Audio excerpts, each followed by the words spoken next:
If you were to ask most Catholics who was the leader of the church shortly after Pentecost, most people would probably be saying it was St. Peter.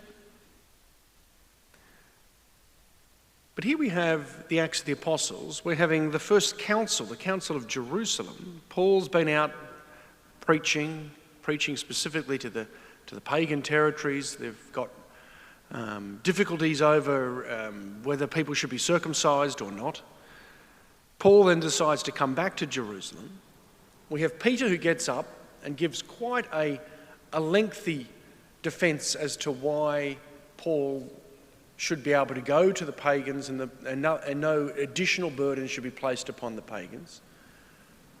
And then we have James, who was leading the church in Jerusalem. We're told from the Acts of the Apostles, he then makes a ruling as to what should occur at the end of this passage we just heard. They can go to the pagans, they can bring Jesus Christ to them, and there are a few little requirements for those who are going to become Christians who had previously been pagans. We heard about that they weren't to strangle animals and anything polluted by idols, from fornication and so on. So there were a few requirements still for someone who was to convert from paganism. But the interesting thing is, the one who actually makes this judgment is James, the leader of the church in Jerusalem at the time. Often we have this idea that the Bishop of Rome was the one who was to make the decision. Well, Peter hadn't even got to Rome at this stage. And so the church was being led in Jerusalem by James, which is a little piece of trivia for yourselves to think about. How did that all work in the early church? We obviously have Peter, he gets up and he speaks. And what Peter said had great significance, because then James then gathers with the others and says, this is what's going to happen now. So Peter was the first, we often talk about, the first amongst the equals. But the decision ultimately was then, you could say, was made by James, which is a very interesting little situation.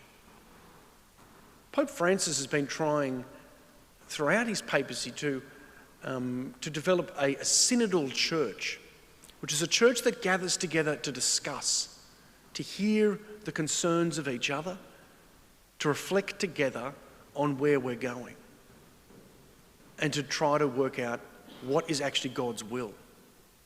And this model, I think, of the Council of Jerusalem is a good model for what's happening in Australia at the moment. Later this year we will have what we're calling the plenary council. You've heard it probably over the last 2 or 3 years.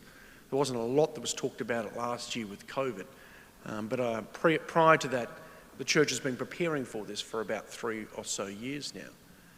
A significant gathering, and Pope Francis really would like not just the nation as a church, but even right down to the local area, for the communities to be able to gather together to reflect, are we living out Christ in our mission?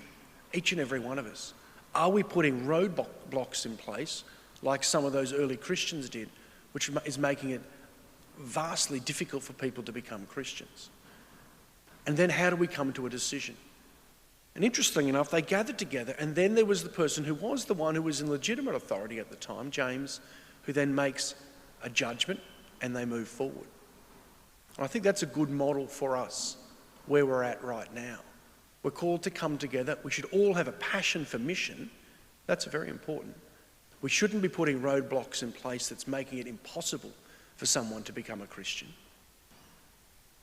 But we don't want to have anarchy where one person does one thing and another person does something else. We need to gather together, discuss, reflect what's God's will, and then those in legitimate authority need to then make a decision, and we move forward. And this is what happened here in the Acts of the Apostles, and I think it's a great model for what's happening in the church right now. Reflect, have a passion. Each of us are called to have a passion for mission and evangelization, how we're called to bring Christ to those who are not hearing the gospel. Come together, discern God's will, make a decision, and then we get on with it. And that's what happens after this passage, and we'll hear over the next few days. Peter eventually finds his way to Rome. Paul goes to a whole heap of different places. We get all of Paul's writings to the Corinthians, Ephesians, and so on that then happen because he goes to places after what happened in today's reading. Proclaim his marvellous deeds to all the nations. This was our responsorial psalm. It's a great way for us to end and reflect as we enter into our liturgy of the Eucharist. Proclaim his marvellous